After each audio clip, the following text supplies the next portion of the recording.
Bonjour, Monsieur le Président, et merci d'avoir accepté cet entretien quelques jours après le retrait des États de la CEDEAO. Au cours de cet échange, nous allons évoquer certes la sortie du Mali, du Burkina Faso et du Niger de la CEDEAO, mais également nous allons aborder quelques sujets de l'actualité, aussi bien au plan national qu'international. Et pour entamer cet entretien exclusif, cette première question, Monsieur le Président, le Burkina Faso, le Mali, comment en sommes-nous arrivés à cette rupture avec notre désormais ancienne communauté? Vous avez compris, non? Désormais ancienne. Bonjour, Monsieur Abdoulaye.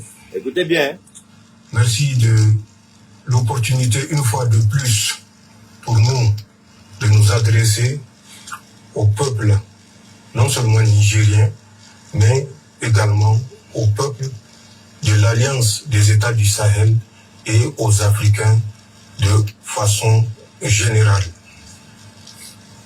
Je profiterai de cette interview. On va écouter. Pour avoir une pensée pieuse envers nos martyrs. Les martyrs du terrorisme. Le terrorisme qui n'est pas seulement celui que nous connaissons avec des armes sur les terrains qui tuent des militaires comme des civils. Mais le terrorisme des organisations également et des États étrangers. Nous avons une pensée pieuse envers ces martyrs, qu'ils soient civils ou militaires.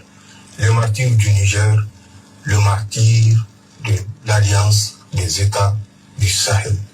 Qu'Allah subhanahu wa ta'ala les accueille dans son paradis Firdaus et qu'il leur accorde sa rahma. Pour répondre à votre question, il est important de rappeler, car comme dit le Coran, le rappel sauve l'âme. C'est quoi la CEDEAO? C'était quoi la CEDEAO? Parce que pour nous, à partir d'une certaine date, la CEDEAO avait cessé d'exister. Écoutez bien. Malheureusement, peut-être que c'est la prise de conscience qui avait manqué pour faire face à l'évidence. La dernière fois, je vous ai fait écouter une intervention de notre cher ami Chris Yapi par rapport aux propos tenus par Alassane Ouattara de s'attaquer au pays, n'est-ce pas, du Sahel, à l'AES. Le général répond ici, il va répondre ici dans son interview à Alassane Ouattara, si les garçons, il n'a qu'à attaquer. C'est ce qu'il dit clairement. Il n'a même pas tout l'autre. Il dit si les garçons n'a qu'à attaquer. Ici, il est important d'écouter. C'est trop facile, souvent pour des incultes, pour d'autres qui ont des agendas cachés, qui ne comprennent rien à rien à ce que c'est que la politique dans son essence et dans son application. La politique, c'est la saine appréciation de la réalité. Gouverner, c'est assumer, c'est anticiper. Je dis bien, c'est assumer, c'est anticiper. Et là, ne le croyez pas sur le bout de mes lèvres. Allez-y écouter Alassane Ouattara quand il parlait de l'augmentation de la facture d'électricité de 10% en Côte d'Ivoire. Il dit que gouverner, c'est assumer, c'est anticiper. C'est ce que nous avons fait.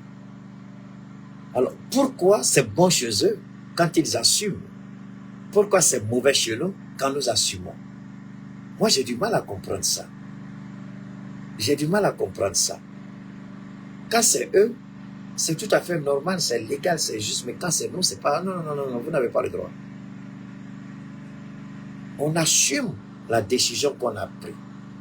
Et on est en train d'anticiper, parce qu'il y a d'autres choses, il y a des plans diaboliques et criminels qui avaient été mis en place. Dieu merci, on est sorti à temps. Sinon aujourd'hui, on serait en train de parler d'autres choses.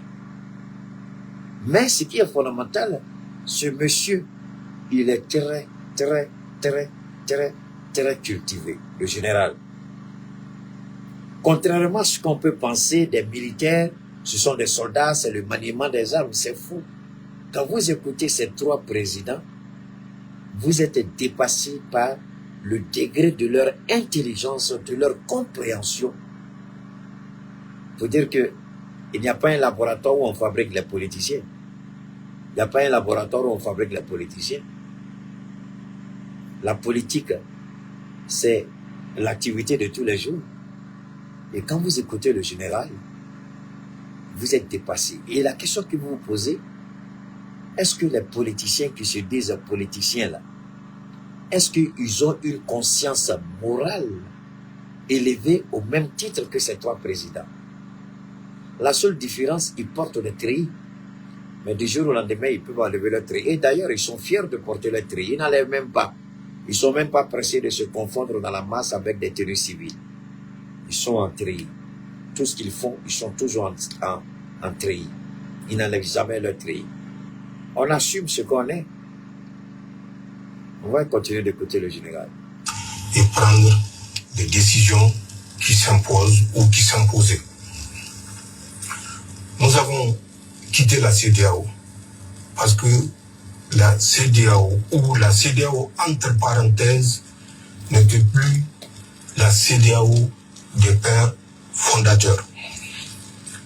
Et je profiterai d'abord pour faire un rappel historique, comme je l'ai dit. Le rappel sort. Créé le 28 mai 1975, écoutez bien. Le 28 mai 1975, la CEDEAO avait des objectifs purement économiques et pour la prospérité des peuples.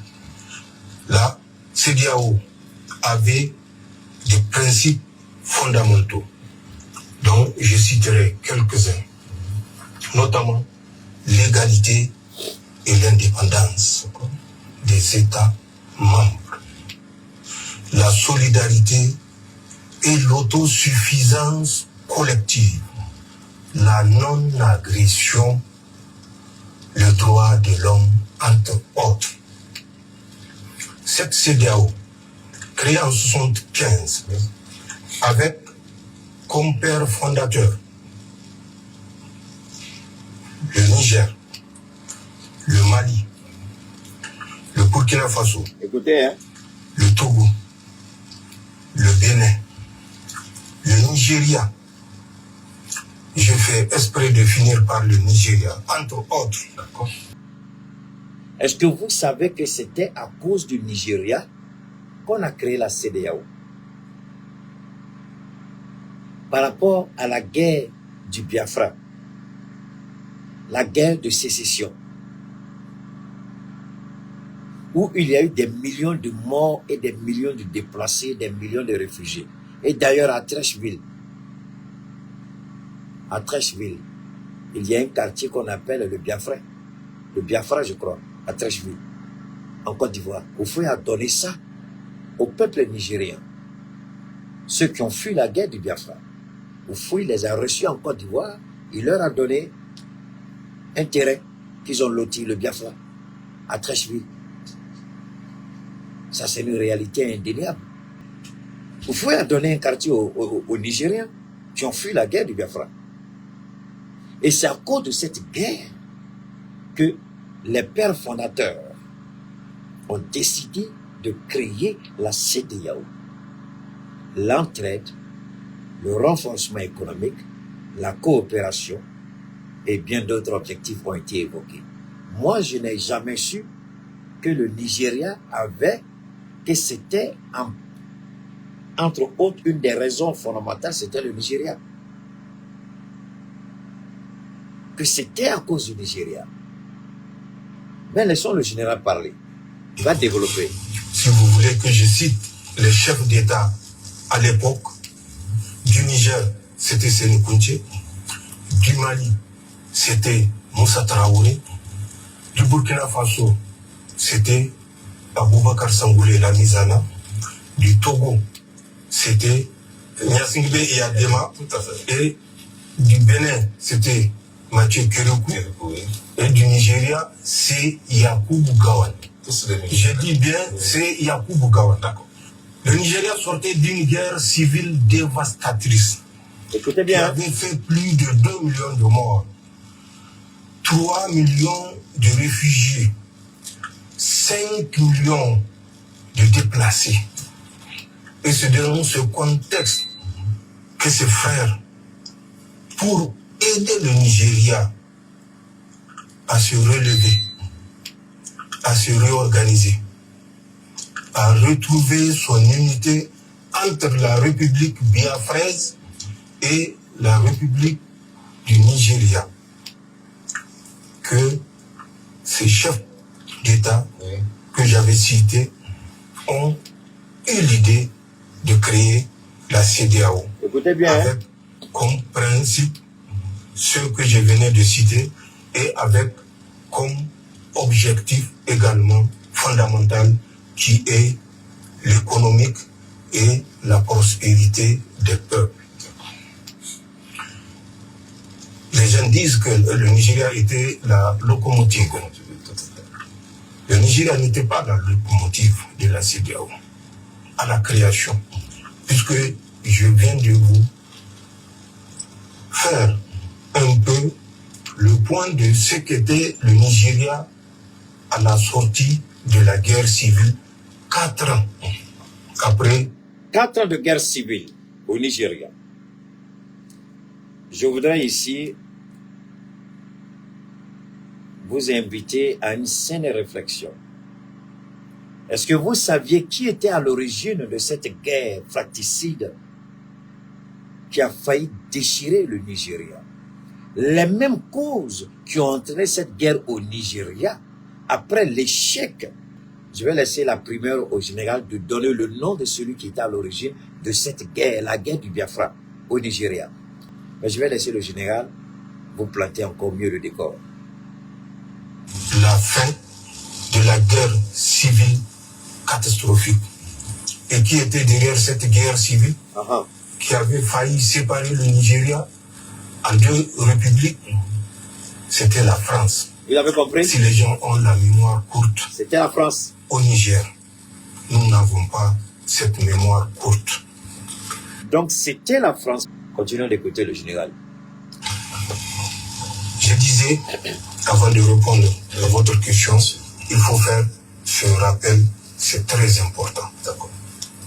La CEDEAO était pour les peuples à but purement économique. Il faut faire également un rappel pour que les gens comprennent ce qui se passe.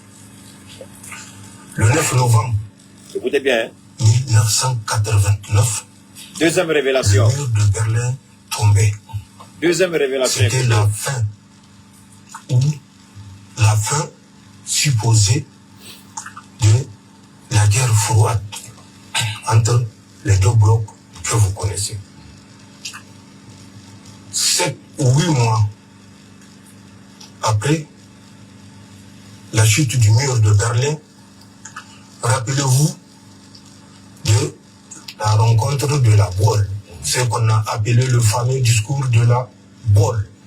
C'était du 19 au 21 juin 1990. 90, pardon. Où Mitterrand, François Mitterrand, rappelait aux Africains, 35 chefs d'État réunis, écoutez bien, que ce n'est plus le fameux slogan amitié, coopération, c'est désormais la démocratie qui est source du développement pour vous, les pays africains, qui est source de prospérité pour vous, les pays. Donc, c'est la France encore qui décide d'imposer la démocratie aux États qu'elle a colonisés. Il y avait d'autres États, hein. Il a parlé de 35 chefs d'État africains. Un seul président se lève. C'est pourquoi par moments j'ai pitié de nos présidents.